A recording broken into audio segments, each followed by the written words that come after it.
Hello everyone, कैसे हो आप लोग। तो फ्रेंड्स, एक चीज मुझे बिल्कुल भी समझ में नहीं आ रही है कि बिग बॉस में दीपक चौरसिया ऐसा कौन सा कंटेंट दे रहे हैं कि जो मेकर्स हैं उन्होंने दीपक को बचाने के लिए, क्योंकि उनके पूरे पूरे चांसेस थे इस वीक घर से बेघर हो जाने के, तो मेकर्स ने उनको बचाने के लिए नॉमिनेशंस को ही रद्द कर दिया। ओ भाई, मारो मुझे, मारो मारो मुझे, मारो मारो। मतलब दीपक जो दिखाई भी नहीं देते हैं वो मेकर्स के लिए इतने ज्यादा इम्पोर्टेंट हो गए हैं कि मेकर्स ने अब वड़ा पाव वाली दीदी को घर से निकालने की तैयारी कर ली है। फ्रेंड्स, आपको पता है बिग बॉस ने लवकेश को ही दोबारा बाहर वाला बना दिया है। और अगर आप लोगों में से कोई ये सोच रहा है ना कि क्यों बना दिया है, क्या रीजन है, तो मैं आपको बताती हूँ जो मुझे लगता है। मेन रीजन यही रहा होगा कि यार अब किसी का शक नहीं जाएगा, क्योंकि लवकेश को इतनी बड़ी सजा मिल चुकी है बाहर वाले का, जब उसका राज खुल गया था।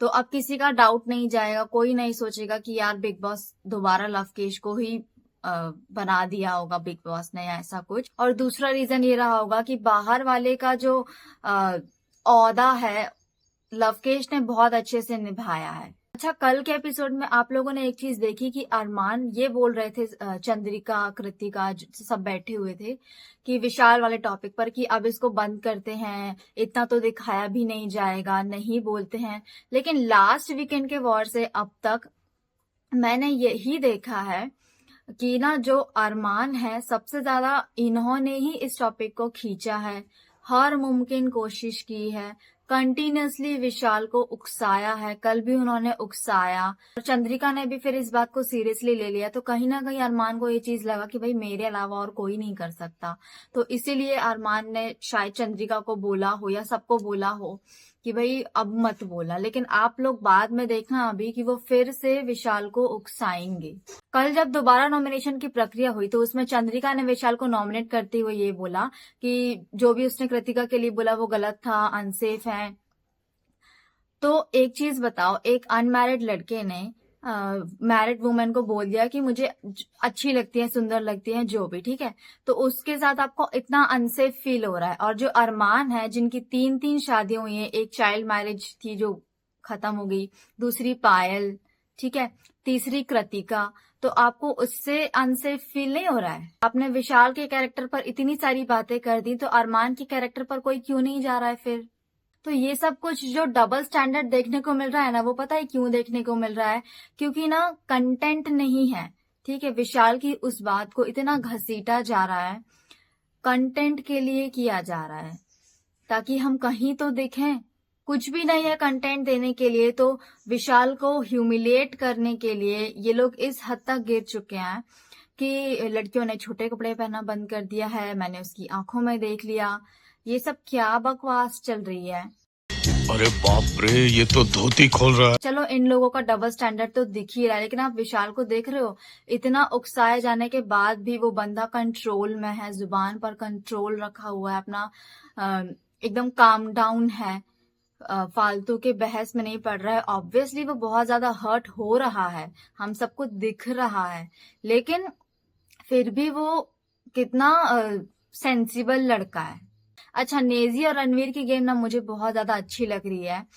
नेजी के पास नॉमिनेट करने के लिए कोई ऐसा कंटेस्टेंट नहीं था, तो उन्होंने फिर से शिवानी को नॉमिनेट कर दिया। मतलब वो चाहते हैं कि शिवानी यहाँ से जाए, क्योंकि शिवानी की आवाज से, बातों से वो इरिटेट होते हैं। और जो रणवीर है ना, उनकी गेम बहुत अच्छी चल रही है, वो ना एकदम रियल लग रहे हैं, ठीक है, क्योंकि वो कोई दिखावा करने के लिए नहीं आए हैं। जैसे जब अरमान विशाल को उकसा रहे थे सुबह, तो उन्होंने, जैसे जब अरमान विशाल को उकसा रहे थे तो रणवीर ने बोला, ठीक है, खाने की बात पर भी वो बोलते हैं। कृतिका भी कुछ मिर्चियां वगैरह तल रही थी, तो उन्होंने बोला कि मैं सिर्फ कुछ लोगों के लिए तल रही हूँ, तो उन्होंने बोला कि नहीं करो तो सबके लिए करो। तो उनका क्या मतलब, वो बिल्कुल सही है कि भाई 2 टीमें हो, ग्रुप्स चाहे जितने भी हो, लेकिन खाना सबके लिए बने। इसके अलावा वो अपनी ड्यूटी भी बहुत अच्छे से कर रहे हैं, उनको बोलना नहीं पड़ता कि भाई ये काम कर दो, वो काम कर दो। और वो फालतू किसी से बहस में भी नहीं पड़ते हैं, फालतू की कोई ऐसे वर्ड्स भी नहीं बोलते हैं, तो वो बहुत सही जा रहे हैं। कौन है ये लोग, कहां से आते हैं ये? फ्रेंड्स, कल जो नॉमिनेशन की दोबारा प्रक्रिया हुई है ना, तो उसमें विशाल, लव, शिवानी, चंद्रिका और बिग बॉस ने अरमान को नॉमिनेट किया हुआ है पूरे सीजन के लिए। तो आई एम डैम श्योर कि चंद्रिका अब इस गेम से आउट होने वाली हैं, क्योंकि जिस तरह का कंटेंट मेकर्स ने एक्सपेक्ट किया था चंद्रिका नहीं दे रही हैं। फालतू में दिखने के लिए विशाल को ह्यूमिलिएट करने में लगी हुई हैं। शक्ल देखो कितनी भोली है लेकिन अंदर से लोमड़ी है। और अभी आप आज के एपिसोड में ये देखोगे ना कि घी वाले टॉपिक पर, ठीक है, कि जो आधा राशन आया है, चंद्रिका ने खुद बोला कि घी को छुपा दो, तो इन लोग चंद्रिका, कृतिका, इन लोगों ने घी को छुपा दिया है। और जब लव कुछ बोल देगा घी पर, तो ये लोग बोलेंगे कि नहीं, हमने घी को नहीं छुपाया है, वो तो रखा हुआ है। तो अब घी के टॉपिक पर बवाल हो जाएगा, क्योंकि विशाल के टॉपिक पर तो अब बात हो नहीं सकती है। तो अब कोई ना कोई टॉपिक तो चाहिए देखने के लिए, फुटेज कहीं से तो मिले। तो अब घी को इन लोगों ने छुपा दिया है, जिसमें मेन हाथ चंद्रिका का था। फिर बाद में ये लोग बोलेंगे कि नहीं, घी को छुपाया ही नहीं था, घी को रखा हुआ था। तो फ्रेंड्स, आपको क्या लगता है कि इस हफ्ते घर से बेघर कौन हो सकता है? प्लीज कमेंट करके बताना। बाकी हम जल्दी मिलते हैं नेक्स्ट वीडियो में, तब तक के लिए बाय बाय।